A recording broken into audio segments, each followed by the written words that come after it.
नमस्ते बच्चों। होपफुली आप सब बहुत अच्छे हैं और अपना अध्ययन भी नियमित रूप से कर रहे हैं। हमने पढ़ना प्रारंभ किया है कक्षा 7 संस्कृत विषय दीपकम नामक पाठ्य पुस्तक। इस पाठ्य पुस्तक के प्रथम अध्याय का हिंदी अनुवाद हमने अपनी पिछली वीडियो में किया। यदि वह अनुवाद देखना चाहते हैं, समझना चाहते हैं तो डिस्क्रिप्शन बॉक्स में दी लिंक पर क्लिक कर सकते हैं। चलिए आज करते हैं इस अध्याय के प्रश्नोत्तर अर्थात अभ्यास कार्य को। अभ्यास कार्य करने से पूर्व एक बहुत महत्वपूर्ण जो जानकारी आपके इसी पाठ में दी गई है उस पर चर्चा कर लेते हैं। जहां पर आपका यह पाठ समाप्त होता है अर्थात जहां तक हमने पढ़ा उसके पश्चात आपके शब्दार्थ दिए हुए हैं, जिसमें आपके शब्द, उनके अर्थ, उसका इंग्लिश अर्थ और एक फिलिंग द ब्लैंक है जिसमें आप अपनी मदर टंग में या किसी अन्य भाषा में जिसमें आप चाहें वह अर्थ लिख सकते हैं। तो ये शब्दार्थ के पश्चात, शब्दार्थ मैं आपको इसलिए नहीं करवाती हूँ क्योंकि पाठ पढ़ते समय हम बहुत सारे शब्दों के अर्थ ऑलरेडी उसमें लिख चुके होते हैं। यहाँ पे भी शायद उससे कम ही दिए होंगे जितने हमने पाठ का अध्ययन करते समय समझे। खैर, आपके शब्दार्थ के पश्चात एक बहुत महत्वपूर्ण जानकारी आपके इस पाठ में दी गई है। पेज नंबर है 9। पेज नंबर 9 पर आपके प्राचीन भौगोलिक नाम आधुनिक नामानि नामांतराणि च प्राचीन तीर्थ क्षेत्राणि नगराणि च, यानी ऐसे महत्वपूर्ण तीर्थ क्षेत्र अथवा नगर जिनके प्राचीन नाम कुछ और थे और वर्तमान में उन्हें किन्हीं और नामों से जाना जाता है, तो उनके प्राचीन भौगोलिक नाम क्या थे और आधुनिक नाम किस प्रकार से परिवर्तित हुआ या आधुनिक नाम में किस प्रकार से अंतर आया वह हमें बताया गया। जैसे हरिद्वार पहले किस नाम से जाना जाता था? माया अथवा मायापुरी के नाम से। विजयनगर पहले हम्पे के नाम से प्रसिद्ध था। घुश्मेश्वरम घृष्णेश्वरम के नाम से प्रसिद्ध था। फिर रजत पीठपुरम उड्डुपी या ओडुप के नाम से प्रसिद्ध था, जैसे आज की काशी पुराने समय की वाराणसी थी। पाटलिपुत्र पटना, गोम गोमंतकम गोवा, इस प्रकार से आपके ये बहुत महत्वपूर्ण क्षेत्र या तीर्थ हैं, नगर हैं जिन्हें आप पढ़ें। उसके पश्चात ठीक इसी पैटर्न पर पवित्र नदियां भी हैं जिनके प्राचीन नाम और वर्तमान नाम पर चर्चा की गई, जैसे यमुना प्राचीन नाम कालिंदी है ना, परुष्णी, रावी, इस प्रकार से इसमें दिया गया है। तत्पश्चात अगर आप देखेंगे तो ठीक ऐसा ही एक पैटर्न पर्वतमाला के लिए भी दिया गया है। जैसे अरावली, यह नाम किसके लिए है? अरावली पर्वतमाला के लिए। महेंद्रगिरी पूर्वी घाट जो पर्वतमाला है तो उसे महेंद्रगिरी या महेंद्र पर्वत। तो इस प्रकार से आपको बहुत सारे अंतर इसमें देखने को मिलेंगे, प्राचीन नाम के साथ भी या संस्कृत नाम और उसका हिंदी नाम पूर्ण रूप से या वर्तमान किस नाम से जाना जाता है। जैसे अगर सह्याद्री की बात करें तो पश्चिमी घाट पर्वतमाला, अगर हमें कोई कह दे पश्चिमी घाट पर्वतमाला कौन सी है तो हम कह सकते हैं सह्याद्री है। ठीक है, इस प्रकार से इसमें दिया गया है। आप इसे पढ़िए, समझने का प्रयत्न कीजिए और अपनी जानकारी में वृद्धि कीजिए। चलिए अब हम प्रारंभ करते हैं इस पाठ के अभ्यास कार्य को। पहला प्रश्न आपके है, अधः प्रदत्तानां प्रश्नानां एक पदेन पदद्वयेन वा उत्तरम लिखन्तु। अधः नीचे दिए गए प्रश्नानां, प्रदत्त नीचे दिए गए प्रश्नानां प्रश्नों के एक पद पदद्वयेन वा, एक अथवा दो पद में उत्तर दीजिए, यानी या तो एक पद में उत्तर हो जाए, ज्यादा से ज्यादा दो पद में उत्तर दे दीजिए। तो पर्वत राजः क, पर्वतों के राजा कौन है? हिमालयः, पर्वत राजः क हिमालयः। समुद्रः कस्याः चरणौ प्रक्षाल्यति, समुद्र किसके चरणों को धोता है? समुद्र किसके पैरों को धोता है? तो भारत मातुः, हमारी जो भारत माता है उनके पैरों को धोता है। तो उत्तर क्या आ जाएगा? भारत मातुः। त्रिवर्णयुतः ध्वजः कुत्र विलसति, तीन रंग से युक्त ध्वज या झंडा कहाँ चमकता है? यह जो तीन रंग का झंडा है कहाँ चमकता है? भारत मातुः हस्ते, भारत माता के हाथ में। यह हमने अध्ययन करते समय जब पाठ का अध्ययन किया था तब समझा था कि भारत माता के हाथ में तीन रंग का झंडा तिरंगा चमक रहा है। तो उत्तर आ जाएगा भारत मातुः हस्ते। ध्वज स्थितः केशर वर्णः अस्मान् किं वक्तुं प्रेरयति, ध्वजा में स्थित केसरिया रंग हमें क्या कहने की प्रेरणा देता है, क्या बोलने की प्रेरणा देता है?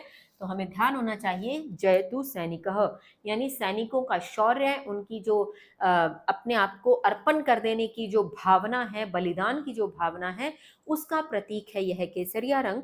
और यह ध्वज तिरंगे में स्थित यह केसरिया रंग हमें जयतु सैनिकः बोलने के लिए प्रेरित करता है। कृषक बांधवाः भारत भूमिं के सिंचंती, कि किसान भाई भारत भूमि को किस से सिंचते हैं, किसके माध्यम से सिंचते हैं, तो वो अपने पसीने की बूंदों से सिंचते हैं। स्वेद बिंदुभिः यानी पसीने की बूंदों से, और अगर इसके आगे हम स्व लगा भी ले तो भी यह उत्तर पूर्ण सही माना जाएगा। हम लिख सकते हैं स्व स्वेद बिंदुभिः अर्थात अपनी पसीने की बूंदों से। ठीक है। केशाम धवलम यशः राष्ट्रध्वजस्य मध्ये विलसति। केशाम किनका, धवलम यशः अर्थात शुभ्र चमकता हुआ, किनका यश राष्ट्र ध्वज के मध्य में चमक रहा है, सुशोभित है या विराजमान है। तो मध्य में किनका है, मध्य में रंग कौन सा है, सफेद, धवल रंग है, श्वेत रंग है। तो वो श्वेत रंग किनका प्रतीक है, हमारे विज्ञान का प्रतीक है। विज्ञान में जो विभिन्न शास्त्र हैं, चाहे वह रसायन विज्ञान है, चाहे वह कंप्यूटर विज्ञान है, शस्त्र विज्ञान है, चिकित्सा विज्ञान है, तो सब वैज्ञानिकों का प्रतीक क्या है, सफेद रंग। तो यह किनका यश है, इसमें वैज्ञानिक का नाम अर्थात वैज्ञानिकों का, वैज्ञानिकों का। सूर्यः कम विना नित्यम संचरति। सूर्य किसके बिना नित्य संचरण करता है या नित्य गमन करता रहता है, नित्य विचरण करता है, तो विराम के बिना। तो उत्तर आ जाएगा विरामम, अर्थात सूर्य विराम के बिना नित्य संचरण करता है, नित्य गमन या गति करता है। तत्पश्चात है अध प्रदत्तानां प्रश्नानां पूर्ण वाक्येन उत्तरम लिखन्तु। नीचे दिए गए प्रश्नों को पूर्ण वाक्य में, नीचे दिए गए प्रश्नों के उत्तर जो है पूर्ण वाक्य में लिखने हैं, यानी पूरे वाक्य में उत्तर देने हैं। पहला प्रश्न है आपके पवित्रः नद्यः कहा, पवित्र नदियां कौन सी हैं। तो यह हमारे पाठ के अंतर्गत आया था, बहुत सारी नदियों के नाम दिए गए थे, तो आप अपने पाठ से लीजिए। यह है इसका उत्तर, ये देखिए यहाँ आया था अत्रैव गंगा यमुना सरस्वती सिंधु ब्रह्मपुत्र गंडकी महानदी नर्मदा गोदावरी कृष्णा कावेरी इत्याद्यः पवित्रः नद्यः प्रवहन्ति। तो यह जो प्रमुख नदियों के नाम हैं, यह आपके इस प्रश्न का उत्तर होगा कि पवित्र नद्यः कहा। तो पवित्र नदियां कौन सी हैं, ये सब नाम आप उसमें लिख करके इस पंक्ति को पूर्ण लिखें। इत्याद्यः पवित्रः नद्यः प्रवहन्ति। चलिए आगे देखें प्रश्न क्या है। तत्पश्चात आपके प्रश्न है विविधेभ्यः प्रदेशेभ्यः जनाः किमर्थम आगच्छन्ति। विविध प्रदेशों से लोग किस लिए आते हैं। तो विभिन्न प्रदेशों से कहां पर, ये पूछा किसके लिए जा रहा है कि तीर्थ क्षेत्र या प्रमुख जो नगर हैं वहां पर हमारे विभिन्न प्रदेशों से लोग क्यों आते हैं। तो हमने इसका उत्तर अपने पाठ के अंतर्गत किया था, जहां हमें उत्तर दिया गया था, यह रहा उसका उत्तर, एतेषां तीर्थ क्षेत्राणां धूलिं ललाटे स्थापितुं विविधेभ्यः प्रदेशेभ्यः असंख्याः जनाः आगच्छन्ति। अर्थात इन तीर्थ क्षेत्रों की धूली अर्थात उसकी धूल को माथे पर लगाने के लिए, स्थापित करने के लिए विभिन्न प्रदेशों से असंख्य अर्थात असीमित लोग यहाँ आते हैं। चलिए आगे के प्रश्न देखते हैं। तत्पश्चात आपके प्रश्न है धर्म चक्रम कम भावम बोधयति। अर्थात धर्म चक्र किस प्रकार का भाव समझाता है। तो यह हमें पाठ के आधार पर क्या बताया गया था कि धर्म चक्र हमें क्या सिखाता है। धर्म चक्र हमें सिखाता है कि अपने कर्तव्य के मार्ग पर निरंतर बिना रुके चलते रहना चाहिए। तो इस प्रकार से इसका उत्तर होगा एतत् चक्रम चलनियम कर्तव्य पथे वै न विरम सततम चल इति भावम बोधयति। अर्थात धर्म चक्र हमें निरंतर कर्तव्य पथ पर बिना रुके बिना विराम किए निरंतर चलने का संदेश देता है या इस प्रकार का भाव बोध समझाता है। चलिए आगे का प्रश्न देखते हैं। कृषक बांधवानां परिश्रमेन भारत भूमि कथम संजाता। किसान भाइयों के परिश्रम से भारत भूमि कैसी हो गई है, यानी किस प्रकार की भारत भूमि हो गई है हमारे किसान भाइयों की मेहनत से। तो हमारी भारत भूमि हरे रंग से युक्त और अनाज से समृद्ध हो गई है, ऐसा हमने अध्ययन में पढ़ा। तो इसका एकदम सटीक उत्तर क्या है, आइए देखें। उत्तर हो जाएगा एतेषां परिश्रमेन एव भारत भूमि हरित वर्णमयी समृद्धा सस्य श्यामला च संजाता। एतेषां के स्थान पर आप कृषक बांधवा शब्द का प्रयोग भी कर सकते हो कि कृषक बांधवा किसान भाइयों के परिश्रम से ही भारत भूमि हरे रंग की और समृद्ध यानी अनाज से समृद्ध, हरे भरे फसलों से समृद्ध हो चुकी है, संपन्न हो चुकी है। तो यहाँ पर इसका उत्तर आप लिख लेंगे। चलिए आगे का प्रश्न देखते हैं। विज्ञानस्य केषु क्षेत्रेषु भारतीयैः यशः प्राप्तम्? विज्ञान के ऐसे कौन कौन से विभिन्न क्षेत्र हैं जिसमें भारतीयों ने यश प्राप्त किया है? तो उन क्षेत्रों के विषय में, उन विभिन्न जो वर्ग हैं उनके विषय में बताना है, जहां पे हमने पढ़ा था अणुशास्त्र, आयुध शास्त्र, चिकित्सा शास्त्र, संगणक शास्त्र। ठीक है, तो वो यहाँ पे उत्तर हम डालेंगे। अणुशास्त्रे, संगणक शास्त्रे, चिकित्सा शास्त्रे, अंतरिक्ष शास्त्रे, आयुध शास्त्रे इत्यादिषु विज्ञानस्य विभिन्नेषु क्षेत्रेषु भारतीयैः वैज्ञानिकैः महत् यशः प्राप्तम् अस्ति। तो ये जो विभिन्न क्षेत्र हैं विज्ञान के, इनमें हमारे भारतीयों ने यश प्राप्त किया है। तो इस प्रश्न का उत्तर आप यहां से देंगे। तत्पश्चात चलते हैं आगामी प्रश्न की ओर। अन्ते सर्वे किम गीतम गायन्ति? अंत में सभी कौन सा गीत गाते हैं, यानी कौन सा गीत अंत में सभी ने गाया? तो हम सब बालक भारतीय हैं। अन्ते सर्वे किम गीतम गायन्ति? अंत में सभी ने कौन सा गीत गाया, या अंत में सभी कौन सा गीत गाते हैं? तो हमने अध्ययन करते समय पढ़ा था कि अंत में सभी बच्चे गीत गाते हैं, कि हम सब बालक भारत भक्त हैं, हम सब बालिकाएं भारत भक्त हैं। फिर वे कहते हैं मिलकर कि हम सभी भारत भक्त हैं और पृथ्वी रूपी जो यह स्वर्ग है इसे जीतने में हम सभी समर्थ हैं। इस प्रकार से गीत को गाते हुए हमने अध्याय का समापन किया था। तो इस गीत की पंक्तियों को आप यहाँ से लिख लेंगे। वयं बालका भारत भक्ताः, वयं बालिका भारत भक्ताः, वयं ही सर्वे भारत भक्ताः पृथ्वीं स्वर्गम जेतुं शक्ताः। कि हम सब बालक भारत भक्त, हम सब बालिकाएं भारत भक्त, हम सभी भारत भक्त हैं, पृथ्वी को जैसे स्वर्ग को जीतने में सभी समर्थ हैं। तो चलिए आगामी प्रश्न क्या कहता है देखते हैं। रेखांकितानि पदानि आश्रित्य उदाहरणानुसारं प्रश्न निर्माणं कुर्वन्तु। रेखांकित पद को आश्रय बनाकर, यानी उसको बेस बनाकर उदाहरण के अनुसार प्रश्न का निर्माण करिए।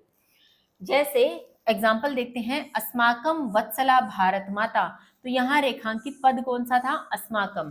पहले इस पंक्ति का अर्थ क्या है? हमारी स्नेहालु भारत माता, यानी हमारी स्नेह करने वाली भारत माता। अब अगर अस्माकम के स्थान पर हमें कोई प्रश्न सूचक शब्द लगाना है तो हम क्या कहेंगे? स्नेहालु भारत माता किसकी, यानी हमारी थी, तो किसकी स्नेहालु भारत माता? तो किसकी के लिए यहाँ पे हमने क्या प्रश्न युक्त शब्द लगाया? केशाम। केशाम वत्सला भारत माता, और अंत में क्या लग गया? क्वेश्चन मार्क, क्योंकि हम क्या कर रहे हैं? प्रश्न का निर्माण कर रहे हैं। तो इस प्रकार से हमें रेखांकित किए हुए शब्द के आधार पर हमें प्रश्न सूचक जो शब्द लगाना है और फिर उसका प्रश्न का पंक्ति का निर्माण करना है। अगला देखते हैं, समुद्रः भारत मातुः चरणों प्रक्षालति। कि समुद्र भारत माता के चरणों को धोता है। अब अगर हम इस शब्द को आधार बनाकर प्रश्न बनाएंगे तो हमें प्रश्न क्या बनेगा? पहले तो हिंदी में देखें कि समुद्र किसके चरणों को धोता है, तो किसके लगाना है। अब किसके के लिए हम क्या करेंगे?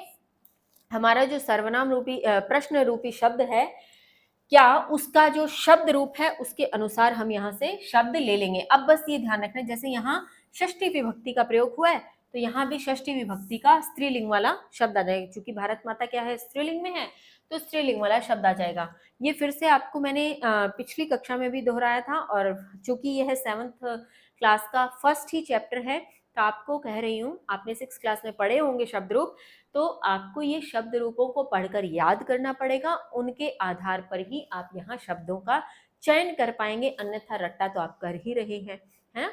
फिर भी अगर आप सीखने की इच्छा रखते हैं, सीखना चाहते हैं कि ये कस्या क्यों आया, तो फिर मैं आपको बता रही हूँ कि यहाँ षष्ठी विभक्ति का प्रयोग हुआ है, तो यहाँ पर भी क्या होगा? षष्ठी विभक्ति का प्रयोग होगा।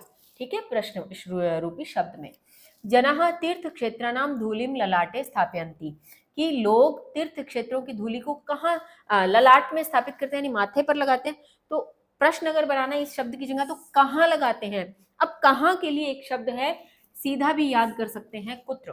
कहाँ के लिए क्या शब्द आता है, कुत्र, कहाँ स्थापित करते हैं। बाकी पूरा सेंटेंस एक साथ आ जाएगा और हम इस रेखांकित पद की जगह क्या लगा देंगे, कुत्र पद लगा देंगे। जनः तीर्थ क्षेत्र नाम धूलिम कुत्र स्थापयन्ति, और अंत में क्या लगाएंगे, क्वेश्चन मार्क साइन।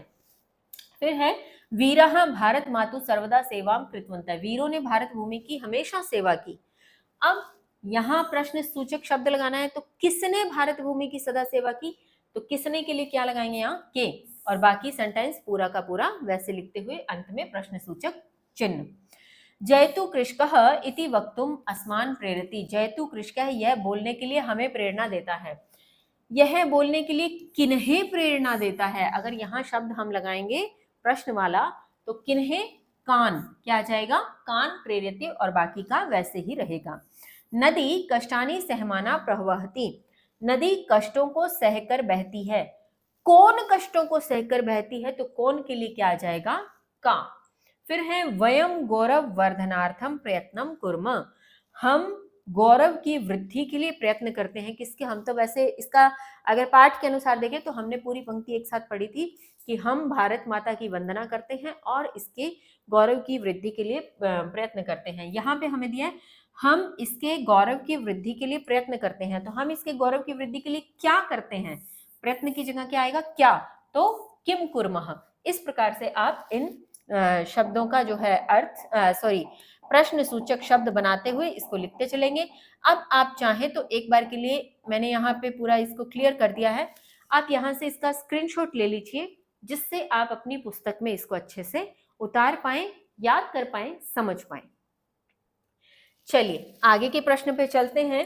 आगे आपके प्रश्न दिया है, अध प्रदत्तानां शब्दानां उदाहरणानुसारम रिक्त स्थानेषु रूप्यानि लिखन्तु, नीचे दिए गए शब्दों को उदाहरण के अनुसार रिक्त स्थानों में रूप लिखिए।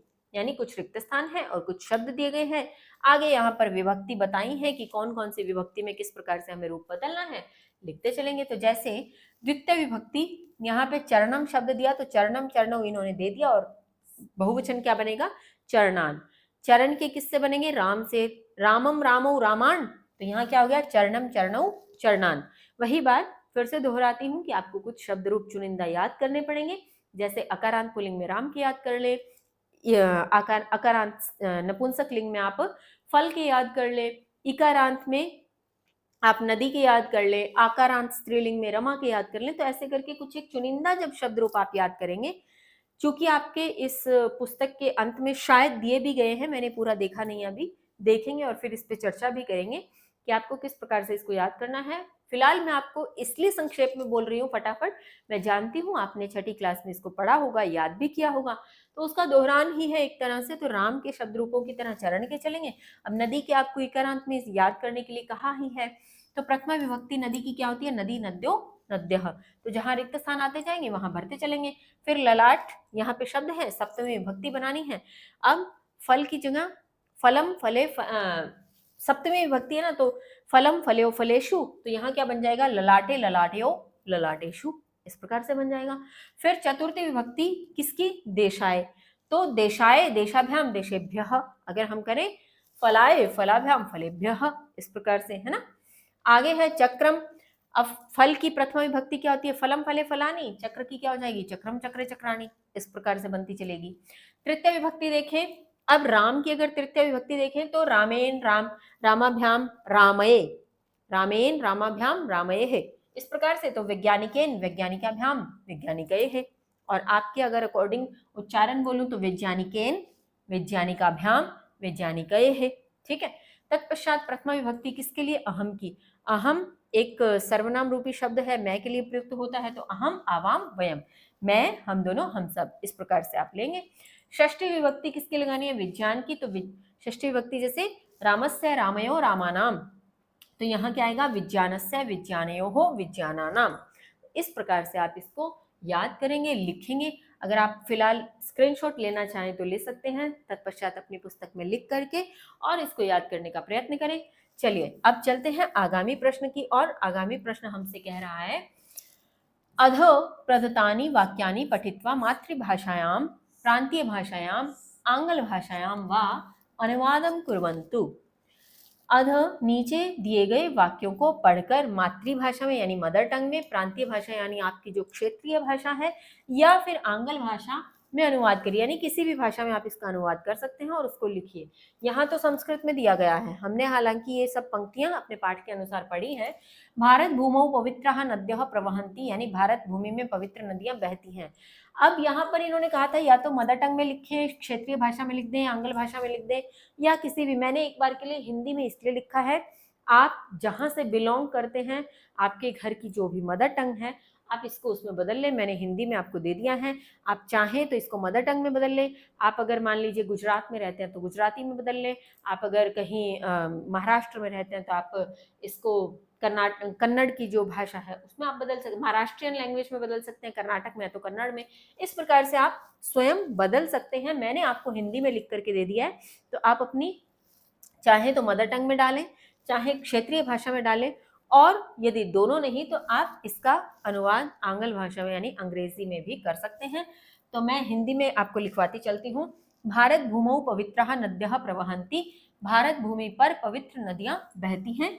भारतस्य मस्तके हिमालयः मुकुट रूपेण शोभते, भारत के मस्तक पर हिमालय मुकुट रूप में सुशोभित होता है। बहुत ज्यादा डिटेल में इसलिए नहीं बता रही हूँ क्योंकि ये हम पाठ का अध्ययन करते समय एक एक शब्द के अर्थ के साथ समझ चुके हैं, तो आप इसका स्क्रीनशॉट ले सकते हैं।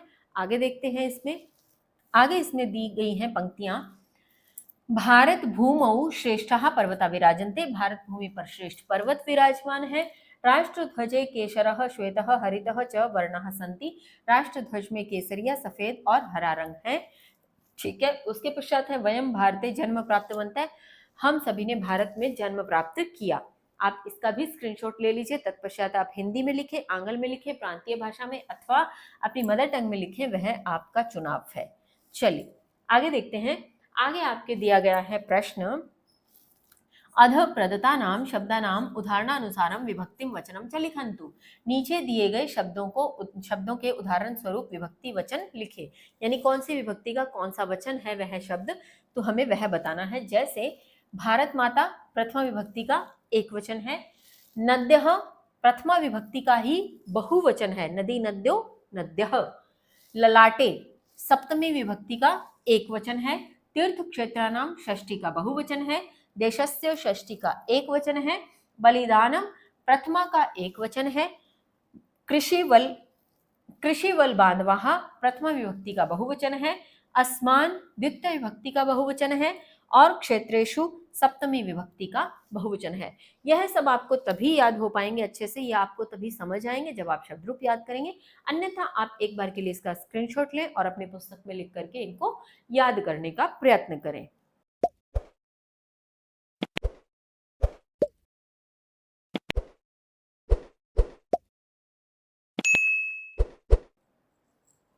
चलिए आगे का प्रश्न देखते हैं। आगे का प्रश्न आपके है, पाठे प्रयुक्तानि क्रियापदानि रिक्त स्थानेषु लिखन्तु, पाठ में प्रयुक्त क्रियापद रिक्त स्थान में लिखिए। क्रियापद क्या होते हैं हमने छठी क्लास में भी पढ़ा था, फिर से एक बार संक्षेप में दोहरा लेते हैं। किसी भी कार्य का करना या होना जिन शब्दों से पाया जाता है वे शब्द क्रियापद कहलाते हैं, यानी क्रिया शब्द कहलाते हैं। अर्थात जिन शब्दों के माध्यम से कोई कार्य की सूचना मिल रही है, जैसे पढ़ना लिखना खाना रोना गाना उठना बैठना सोना हंसना, ये सब क्या है, क्रियापद है ना। तो जिनसे भी कोई क्रिया सूचक कार्य सूचक शब्द पता लग रहे हैं वो सभी क्रिया रूपी शब्द होते हैं। तो ये हमें कह रहे हैं पाठ में जो भी क्रिया रूपी पद आए हैं, क्रिया रूपी शब्द आए हैं, रिक्त स्थान में उन्हें भरिए या लिखिए। तो मैंने पाठ से कुछ शब्द जो क्रिया का बोध करा रहे थे उन्हें चुनकर आपके लिए लिखा है। एक बार के लिए फटाफट इसका अर्थ देख लेते हैं। शृणु अर्थात सुनते हैं, सुनना क्या हुआ, क्रिया हो गई। जानीम जानते हैं, जानने की क्रिया है। अस्ति मैंने है, चूंकि क्रिया है। करोमि करता हूं, करने की क्रिया है। गायंती गाने की क्रिया। शोभते सुशोभित हो रहा है, सुशोभित होने की क्रिया। विराजनते विराजमान होने की क्रिया। प्रवहंती बहने की क्रिया। सुशोभते, यहाँ पे शोभते और सुशोभते यहाँ एक इसमें उपसर्ग लग गया है, चूंकि शब्द एक ही है लेकिन उपसर्ग के आधार पे ये भी क्रिया को ही दर्शा रहा है। सुंदर रूप से सुशोभित होता है। अगच्छन्ति आने की क्रिया। प्रयच्छन्ति देने की क्रिया। प्रेरयति प्रेरित होने की क्रिया।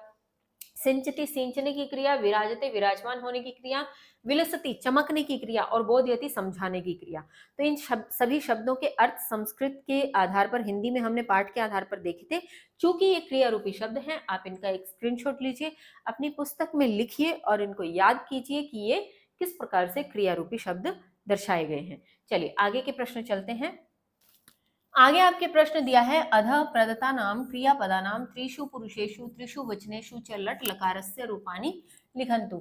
नीचे दिए गए क्रियापदों के तीनों पुरुषों में, तीनों वचनों में लट लकार के रूप को लिखिए। आपने छठी कक्षा में भी पढ़ा होगा, संक्षेप में दोहराती हूँ, 5 लकारों में धातु रूप होते हैं। धातु रूप का मतलब क्रिया वाले शब्दों के जो रूप चलते हैं वो धातु रूप होते हैं। बाकी सब जो संज्ञा सर्वनाम इत्यादि होते हैं वो सब शब्द रूप के आधार पे काम करते हैं। लेकिन क्रिया रूपी पद जो अभी पिछले प्रश्न में हमने किया, क्रिया अर्थात जिन शब्दों से किसी क्रिया का होना पाया जाता है वे क्रियापद कहलाते हैं और उनके शब्द रूप नहीं चलते, उनके धातु रूप चलते हैं। और धातु रूप 5 लकारों में होते हैं। हमने किए थे पिछली बार, याद शायद किए आपको होंगे इस समय। लट लकार, लंग लकार, लोट लकार, विधिलिंग, इस प्रकार से 5 लकार होते हैं, जिसमें हमें लट लकार के रूप लिखने के लिए कहा गया है। लट लकार का प्रयोग किस रूप में होता है? वर्तमान काल के रूप में। यानी जैसे टेंस होते हैं, आप इंग्लिश में टेंस करते हैं, ऐसे ही संस्कृत में ये टेंस का ही स्वरूप आप कह सकते हैं एक तरह से। वर्तमान की क्रिया को दर्शाने के लिए अगर क्रिया रूपी शब्द लगाना है तो हम किस धातु रूप से उठाएंगे? लट लकार से उठाएंगे। ठीक है, तो ये लट लकार के रूप हैं। और अगर आपने पहले याद किया था तो मैं पठ पर अधिक जोर देती हूँ कि पठ के आसानी से याद हो जाते हैं। वैसे एक्सेप्शन है, जैसे क्री एक्सेप्शन है, अपवाद है कि क्री के शब्द रूप थोड़े अलग चलते हैं तो उनको अलग याद कर लेना, सॉरी धातु रूप, क्री के धातु रूप थोड़े अलग चलते हैं तो उनको अलग से याद कर लेना चाहिए। लेकिन पठ के ऐसे हैं जो सामान्यतः बहुत सारे धातु रूपों में काम कर जाते हैं। तो अगर आपने पठ के याद किया तो आपको ये याद हो गए होंगे, आपको समझ आ गए होंगे। फिर भी देखते हैं, जैसे पठ के अगर लट लकार याद किए तो पठती, पठतः, पठन्ति, पठसी, पठतः, पठतः, पठामी, पठावह, पठामह, इस प्रकार से। तो अब अगर भवती के बनाने हैं, भू धातु है, यहाँ पर भवती क्या है? भू धातु है और भू धातु का अर्थ होता है होना। भू धातु का अर्थ होना, तो ये क्या बना? भवती, भवतः, भवन्ति, भवसी, भवतः, भवथः, भवामी, भवावह, भवामः, इस प्रकार से ये बनेंगे। तत्पश्चात अस्ति, अस्ति अर्थात है, तो इसमें क्या है? अस्ति, स्तः, सन्ति, असि, स्थः, स्थः, अस्मि, स्वः, स्म। आप देखेंगे तो थोड़ा थोड़ा आपको कुछ सिमिलर लगेगा, पूरा नहीं कहूंगी, कुछ कुछ सिमिलर लगने लगेगा, तो धीरे धीरे आपको याद होने शुरू हो जाएंगे। आपको ध्यान देना पड़ेगा, है ना। ये देखिए लगभग लगभग आपको सिमिलर से लग रहे होंगे।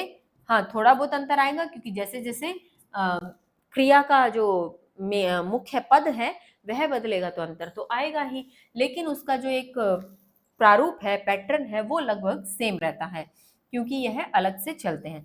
खैर, आप इसको लिखना चाहें तो मैं अभी पूरे पेज का एक साथ स्क्रीनशॉट दे दूंगी। अभी आगे देख लेते हैं एक बार के लिए। फिर आगे आपके इच्छति, यहाँ से हमें पता लग रहा था कि हमसे कौन सा धातु रूप चाह रहे हैं, क्योंकि यहाँ पे इन्होंने इच्छामह स्वयं लिख के दिया, तो इसका मतलब इच्छ धातु के हमें बनाने थे। इच्छति, इच्छतः, इच्छन्ति, इच्छसि, इच्छतः, इच्छतः, इच्छामि, इच्छावह, इच्छामह, इस प्रकार से। तत्पश्चात आगच्छति, क्योंकि यहाँ आगच्छन्ति इन्होंने हमें दे रखा था, तो आगच्छति, आगच्छतः, आगच्छन्ति, आगच्छसि, आगच्छतः, आगच्छतः, आगच्छामि, आगच्छावह, आगच्छामः, इस प्रकार से आपके ये धातु रूप बनेंगे। आप चाहें तो पूरे पेज का स्क्रीनशॉट एक साथ ले लीजिए, जिससे आपको लिखने में आसानी होगी और आप अच्छे से अपनी पुस्तक में उतारते हुए इसको याद करने का प्रयत्न कर पाएंगे। तो इसी के साथ आपके प्रथम पाठ के अभ्यास कार्य यहीं समाप्त होते हैं। मिलते हैं अगली वीडियो में नए अध्याय के साथ।